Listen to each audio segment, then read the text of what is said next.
Donc là, on est sur le grand plateau du FRAC et c'est un moment un peu particulier qu'on met en œuvre à partir d'aujourd'hui. C'est un rendez-vous régulier chaque année autour de la collection et de ses archives, de ses documents, de toutes ces strates d'acquisition qui ont pu être faites depuis 1983. Et donc pour commencer, de façon un peu logique, c'est une proposition qui se construit sur les fondations du FRAC, c'est-à-dire la création du FRAC en 1983 et les toutes premières années d'acquisition. L'idée, c'était de pouvoir montrer pour la première fois dans ce bâtiment des acquisitions qui sont majoritairement des acquisitions peinture et sculpture et qui sont des pièces maîtresses, les chefs-d'œuvre de notre collection, qui sont généralement plutôt donnés à voir dans les musées, que ce soit à l'échelle régionale, nationale ou internationale. Donc il n'y a pas de volonté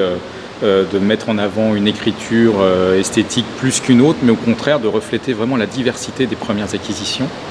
avec des formats qui sont des formats assez grands, voire très grands, donc qui trouvent vraiment pour la première fois leur place ici, et de rendre compte de cette centaine d'acquisitions à travers un corpus qui va de Biulès en passant par Pincemin, en passant par Entaille, en passant par Georges Otard, Jean Le Gac, Blais, Mata, d'avoir des focus sur des artistes qui sont aujourd'hui des artistes véritablement des repères dans l'histoire de l'art contemporain. Il y a un très beau tableau de Monory, une très belle toile d'Arroyo, qui sont aussi acquises à cette époque. Et on accompagne en fait la démonstration de ces œuvres de tout un travail sur les archives du FRAC, où on resitue, on recontextualise en fait la création du FRAC.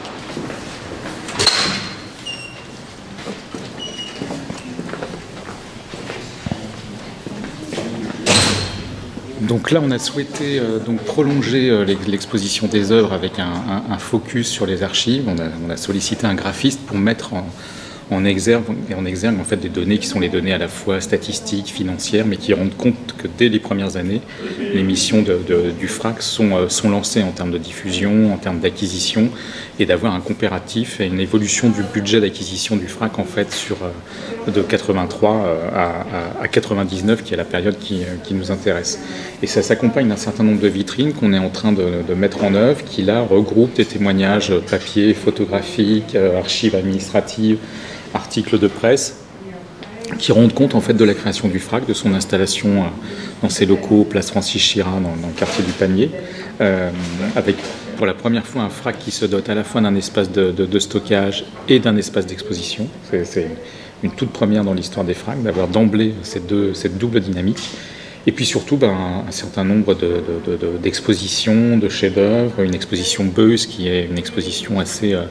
étonnante et inédite pour un FRAC, d'avoir une exposition de 300 dessins de Beuys à Marseille, place Francis Chira, et puis très vite aussi une diffusion de la collection à l'échelle européenne avec une tournée en Allemagne pendant 2 ans.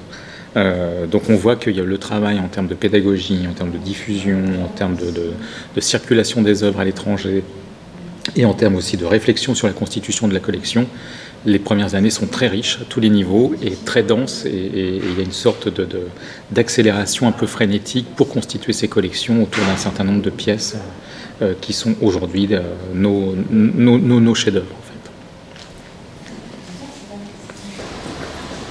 Donc là, on change complètement d'ambiance puisqu'on est au plateau expérimental dans le contexte de l'exposition de Rodolphe Huguet. Rodolphe Huguet, c'est le premier artiste invité en résidence dans le cadre de nos résidences croisées avec le FRAC Franche-Comté à Besançon. L'idée, c'était de pouvoir faire découvrir d'autres scènes artistiques à des artistes de nos propres régions. Et Rodolphe, très tôt, à travers ces moments de résidence, a eu envie et a pris la tâche en fait, des Tuileries Monnier à Marseille, dans lesquelles il s'est installé. Où il disposait d'un espace de travail à proximité de la chaîne de production, et il a prélevé en fait un certain nombre de tuiles pour en réaliser à la fois des sortes de figures sculptées, de personnages, d'éléments architecturaux qui toutes renvoient à la thématique évidemment à la fois de l'identité, des identités, des migrations, des guerres, des conflits, puisque c'est une galerie de portraits et d'enveloppes de tuiles qui toutes ont été fracturées, percées, traversées, donc elles sont pas indemnes, mais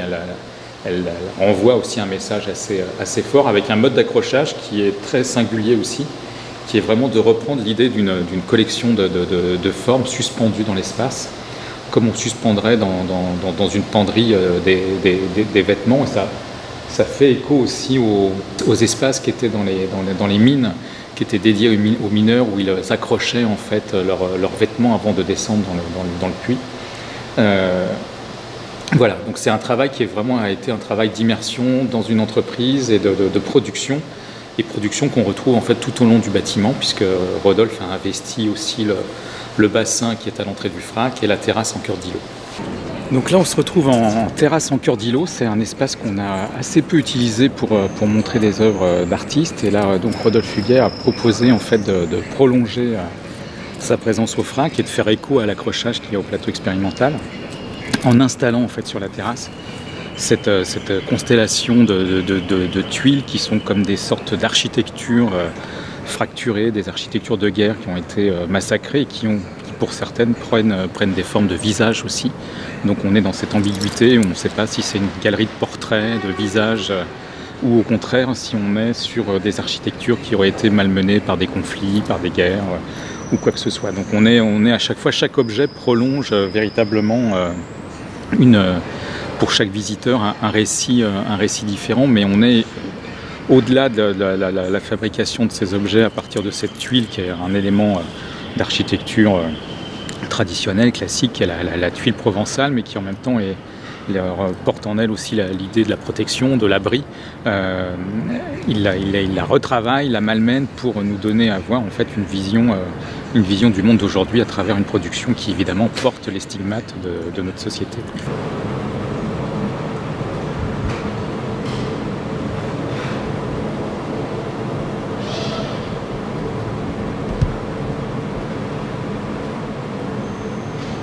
Donc autre espace un peu particulier du FRAC, c'est le bassin qui se trouve à l'entrée, bassin qui n'avait pas été mis en eau depuis un certain temps et qu'on revisite complètement aujourd'hui avec cette installation qui là aussi fait écho à une actualité la plus brûlante, puisque ce sont à nouveau ces tuiles de la tuilerie Monnier que Rodolphe Huguet a complètement modifié, métamorphosé comme une sorte d'embarcation, de barque